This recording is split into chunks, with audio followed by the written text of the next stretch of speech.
शुक्र है कि परिंदों का कोई धर्म नहीं होता, वरना आसमान में भी कुछ न कुछ कत्लेआम हो जाता। और खून की राजस्थान के ऊपर राज में आने वाले लोग, और कल कानूता थाने क्षेत्र के अंदर एक महिला नग्न अवस्था में प्राइवेट पार्ट को जलाया गया, ब्रूटली मर्डर किया गया, और विधानसभा चल रही है, कोई संज्ञान नहीं है।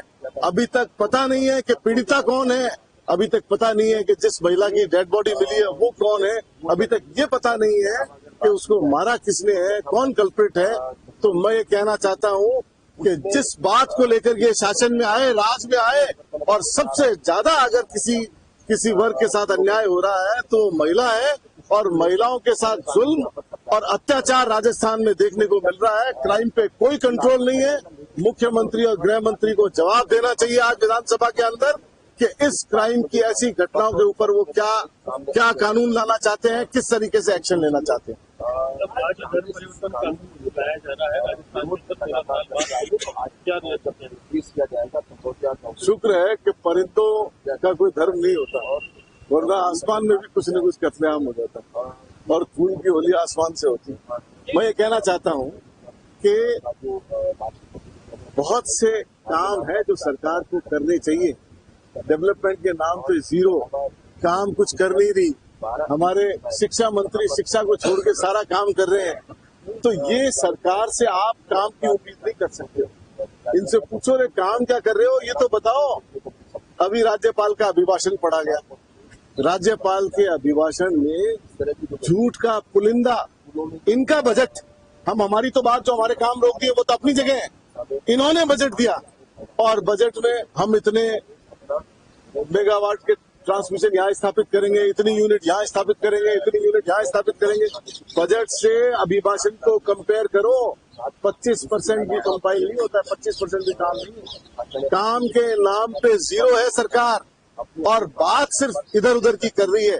अभी बजट सत्र चलेगा, दिल्ली ने बजट दिया केंद्र सरकार ने, और बजट एक बार फिर, पिछले बजट में 30,000 करोड़ रुपए बिहार ले गया, इस बार फिर कानों नाकों में नकेल डाल करके बजट को बिहार की तरफ मोड़ दिया गया, और राजस्थान की जनता के साथ नाइंसाफी है।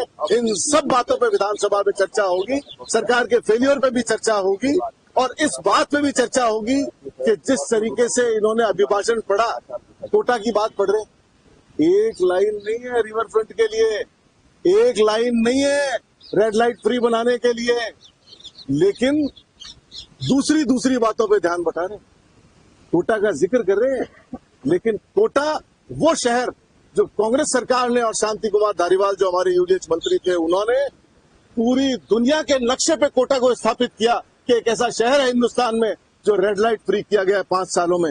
एक ऐसी जगह है, ऐसी रिवर है जो बिल्कुल चारों तरफ कंजेस्टेड कच्ची बस्ती से निकलती थी, आज वहाँ एक शानदार रिवर फ्रंट बनाया गया है। पूरे देश और दुनिया में कोटा ने अपने आप को नक्शे में स्थापित किया है।